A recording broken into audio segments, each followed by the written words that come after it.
ನೋಡಿ, ನನಗೆ ಸಂಪೂರ್ಣವಾದಂಥ ಮಾಹಿತಿ ಇಲ್ಲ. ಆದರೆ ನಮ್ಮ ಕಮಿಷನರ್ ಅವ್ರ ಹತ್ರ ಮಾತನಾಡಿದಾಗ ಹೇಳ್ತಾ ಇದ್ರು, ಬಾಂಬೆನಲ್ಲಿ ಎಲ್ಲೋ ಒಂದು ಕಡೆ ಈ ಕಾಫ್ ಸಿರಪ್ ಅನ್ನ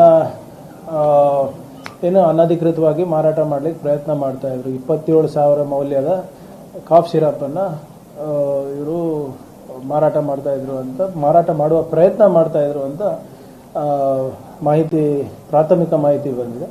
ಏನೇ ಇದ್ರೂ ಕೂಡ ತಪ್ಪೆ, ಅದರಲ್ಲಿ ಯಾವುದೇ ನಾವು ಸಮರ್ಥನೆ ಮಾಡ್ಕೊಳಕ್ಕೆ ಹೋಗ್ತಾ ಇಲ್ಲ.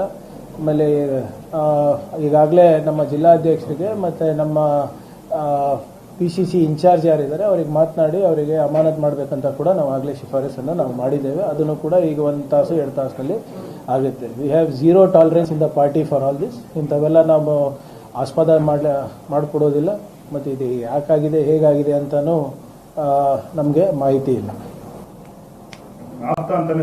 ನೋಡಿ, ಎಲ್ಲರೂ ನಮ್ಮ ಕಲಬುರಗಿನಲ್ಲಿ ಕಲ್ಯಾಣ ಕರ್ನಾಟಕದಲ್ಲಿ ಹುಟ್ಟಿದ್ರೆ ಸಾಕು ಅವ್ರು ನಮ್ಮ ಆಪ್ತರೆ ಅಂತಾರೆ.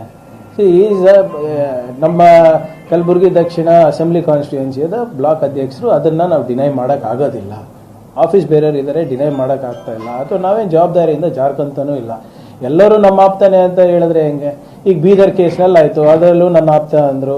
ಇಲ್ಲಿ ಯಾವುದೋ ಮೊನ್ನೆ ಬೆಳಗಾವಿನಲ್ಲಿ ಯಾರೋ PDO ಏನೋ ಮಾಡಿದ್ಕೆ ಅದನ್ನು ನನ್ನ ಆಪ್ತ ಅಂದರು.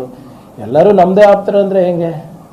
ಅಟ್ಲೀಸ್ಟ್ ಏನಾದರೂ ಸಾಕ್ಷಿ ಇರಬೇಕಲ್ಲ. ಹೌದು, ನಮ್ಮ ಪಾರ್ಟಿನಲ್ಲಿದ್ದಾಗ ನಾವು ಯಾವ ವೇದಿಕೆಯಲ್ಲಿ ಇರ್ತೀವಿ ಆ ವೇದಿಕೆಯಲ್ಲಿ ಇರೋದು ಸಹಜ. ಬಟ್ ಅಷ್ಟಕ್ಕೆ ನಾವು ಅವ್ರ ಆಪ್ತರು ಇವ್ರ ಆಪ್ತರು ನಮ್ಮ ಕುಮ್ಮಕ್ಕಿದೆ. ಅದೇ ಕಾಫ್ ಸಿರಪ್ ಇದೆ, ಅನಧಿಕೃತವಾಗಿ ಮಾರಾಟ ಮಾಡೋಕ್ಕೆ ಇದೆ. ಅದು ಮಾರಾಟ ಮಾಡೋಕ್ಕೆ ಹೋಗಿದ್ದಾರೆ, ಸಿಕ್ಬಿದ್ದಿದ್ದಾರೆ. 27,000 ಮೌಲ್ಯ ಅಂತ ಹೇಳ್ತಾ ಇದ್ದಾರೆ. ಮಾಹಿತಿ ಬಂದಾಗ ಮಾಡೋಣ. ಬಟ್ ಅದು 20,000 ಇರಲಿ, 20 ಕೋಟಿ ಇರಲಿ, ತಪ್ಪೆ. ಅದಕ್ಕೆ ನಾವು ಅದನ್ನು ನಾವು ಖಂಡಿಸ್ತೀವಿ ಮತ್ತು ಅವರಿಗೆ ಪಕ್ಷದಿಂದ ವಜಾ ಮಾಡಿದ್ದೀವಿ.